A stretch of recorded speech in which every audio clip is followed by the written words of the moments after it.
TV7 Israel News is made possible thanks to your generous donations. Shalom, good evening. This is TV7 Israel News broadcast to you from Jerusalem. And in today's top stories, President Reuven Rivlin assigns incumbent Prime Minister Benjamin Netanyahu the task of forming Israel's next government. Prime Minister Netanyahu stresses the imperative need to learn from the country's past for the purpose of ensuring the security of its future. The United States and the Islamic Republic of Iran are holding indirect talks in the Austrian capital, Vienna.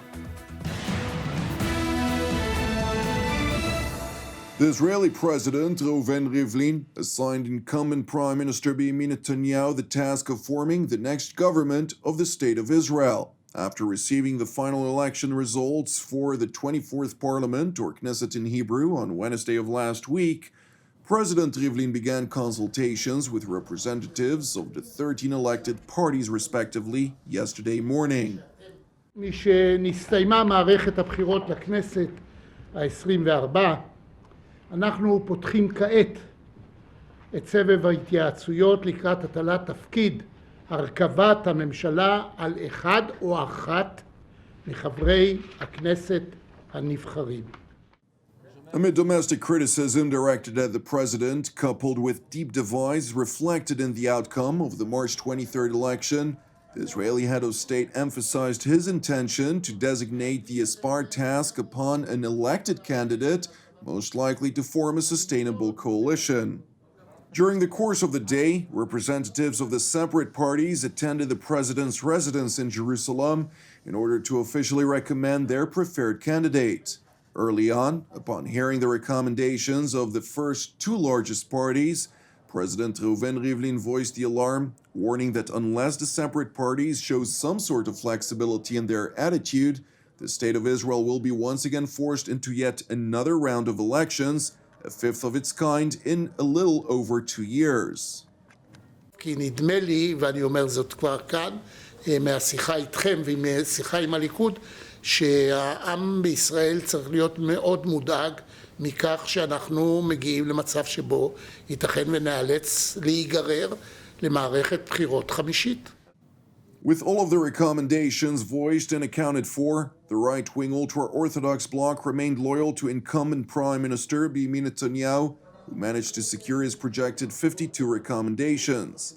However, the opposing bloc of diverse and even contradictory ideologies were less inclined to back one another. While Yesh Atid's Yair Lapid managed to secure 45 recommendations, Naftali Bennett opted for the desired task as well, yet managed to secure merely 7 recommendations from his own party. Separately, Gideon Sa'ar's right-wing New Hope, Ahmad Tibi's joint list of communist and Arab nationalist factions, and Mansour Abbas's Islamist United Arab list decided separately not to recommend any candidate to the desired task.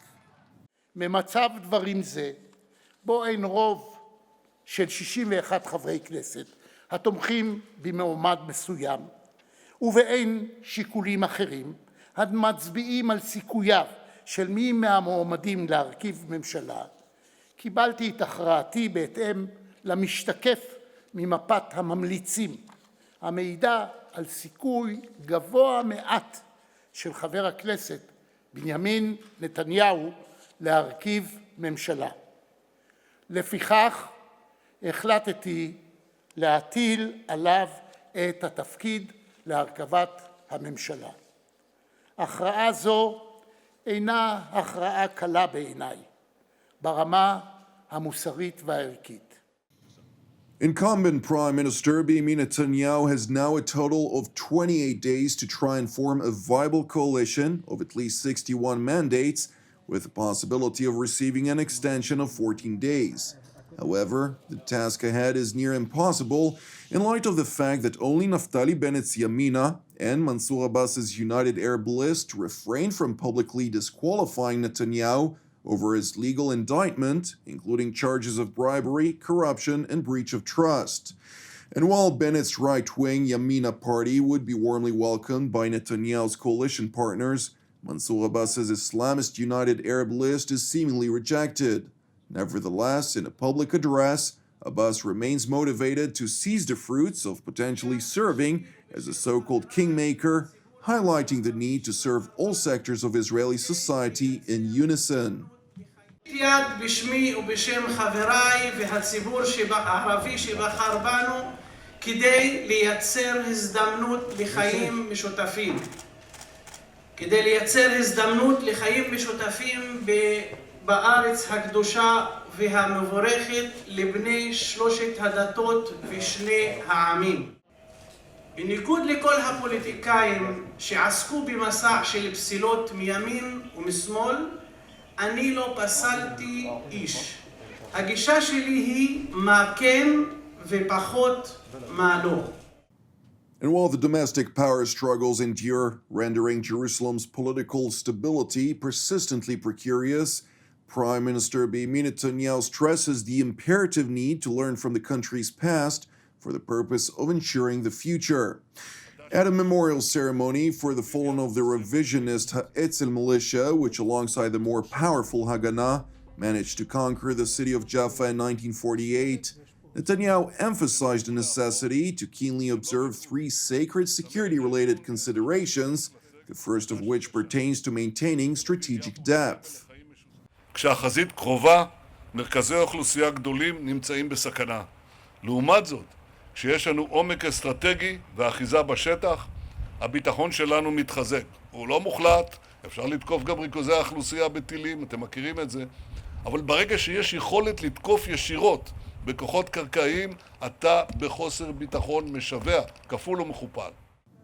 The second point Netanyahu underscored pertains to the importance of retaliating against any attempt to harm the state of Israel or its citizens.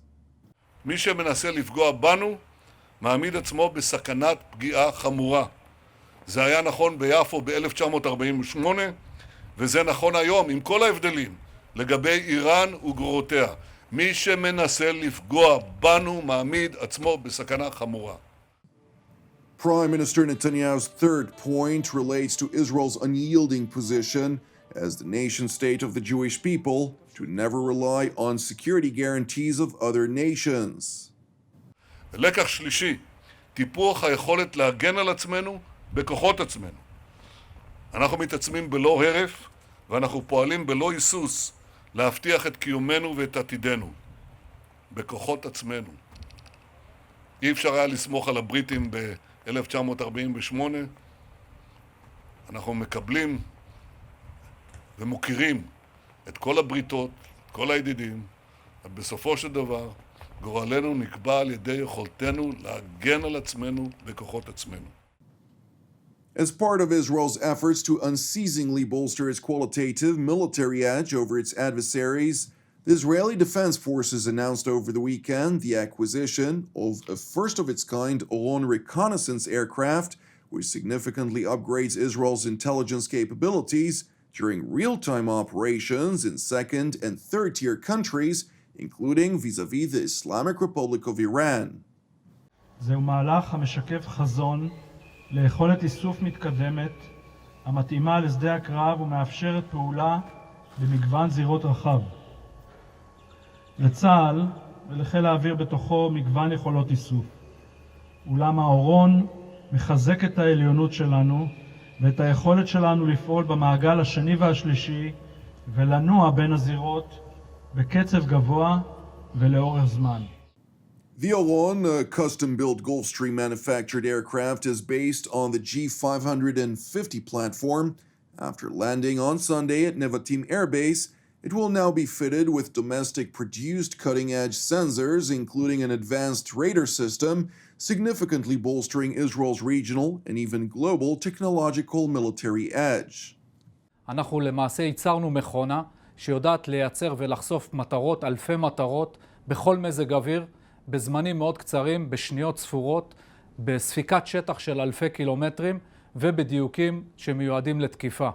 למעשה המטוס הזה, מטוס המשימה הזה, מטוס אורון, נותן לצה"ל יכולת מימד מודיעיני חדשני, חסר תקדים בכלל העולם.